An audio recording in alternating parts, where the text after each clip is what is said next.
We're on lesson 2 of chapter 11, which we're going to find probabilities of permutations.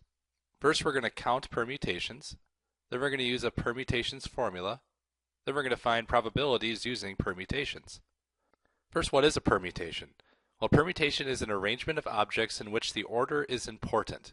For instance here, the 6 possible permutations of the letters A, B, and C are shown. If you started with A, you could have B, then C. If you started with A, you could also have C, then B. You could start with B and then have AC. You could start with B and then have CA. C could have AB, and then starting with C, you could have BA. So when order is important, that gives you a lot of different ways to write it out. So let's ask ourselves, why were there 6 total outcomes? And here's the math behind that. For the first letter here, we see that there's 3 different letters to choose from. It could be A, it could be B, it could be C.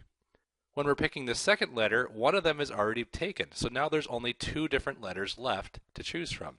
If the first one was A, then there's only B or C to choose from, only 2. Same is true when C is the first one, there's now only 2 left. And in the third letter, there's only 1 letter left to choose from. So if you had A, then B, there's really only C left. So if you multiply this out then, 3 for the first letter times 2 for the second letter times 1 for the first letter, that's going to give you 6 total outcomes. And that's the math behind what we're doing today. So it says consider the number of permutations in the word July. In how many ways can you arrange all the letters? So if we have 4 different types of letters here, the first letter could be any one of those 4. So it would be 4 for the first. Once the first letter is chosen, now there's only 3 letters to choose from.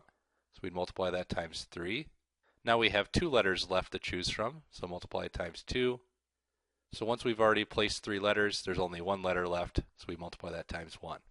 4 times 3 times 2 times 1 would be 24. Now it asks us this. We got to think about this for a second. In how many ways can you arrange 2 of the letters?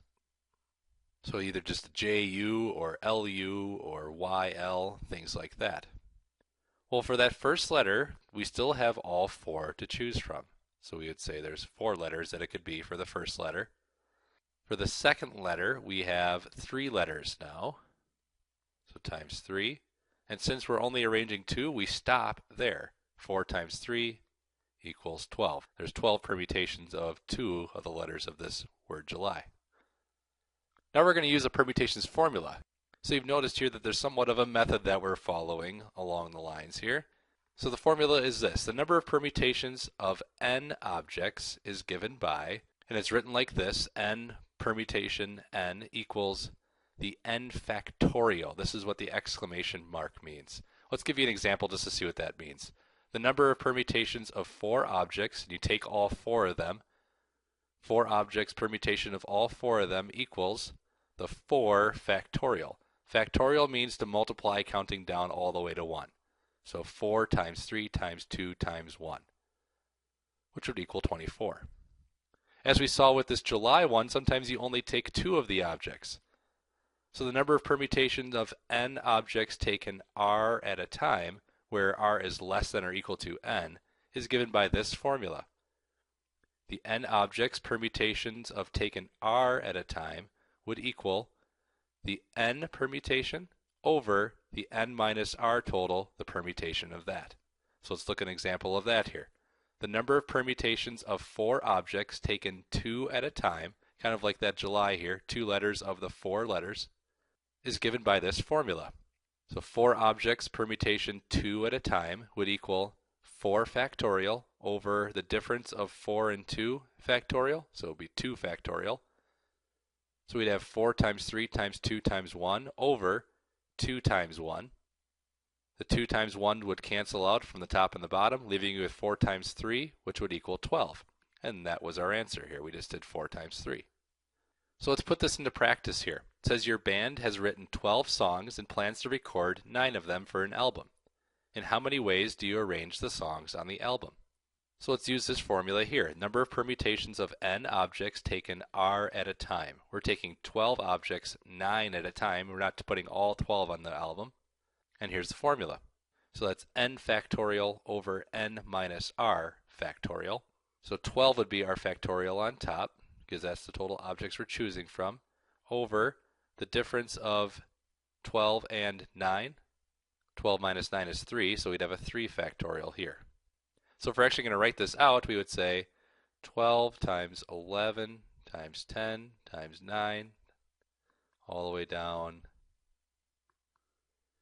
to, and I'm going to stop here at 3 factorial. Since I see there's a 3 factorial down here, I could put the 3 factorial underneath. I could keep counting all the way down to 1, but I'm going to save myself time. Since this also counts down to 1, I can just cross off at this moment here. So that leaves me with this number here, and this is going to take me a while to multiply.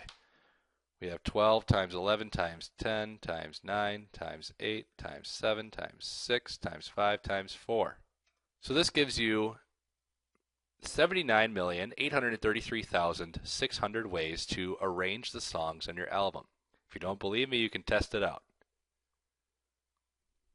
So 79,833,600 ways. Now we can find probability using permutations. It says for a town parade, you will ride on a float with your drama club. There are 12 floats in the parade, and their order is chosen at random. Find the probability that your float is first, and the float with the school chorus is second. So we are finding probability here, and it's going to be theoretical probability. So we have our favorable outcomes here on top. We have the total on the bottom. So for these first two floats, what is the total number of possibilities for this permutation? Well, for that first float, it could be any one of those 12. So we would say 12. For that second float, remember one of them is already the first float, so that's already gone. So that leaves us with 11 floats to choose from for the second float. So how many possibilities is that for the first two floats? 12 times 11 is 132. So that would go into our total here, over 132.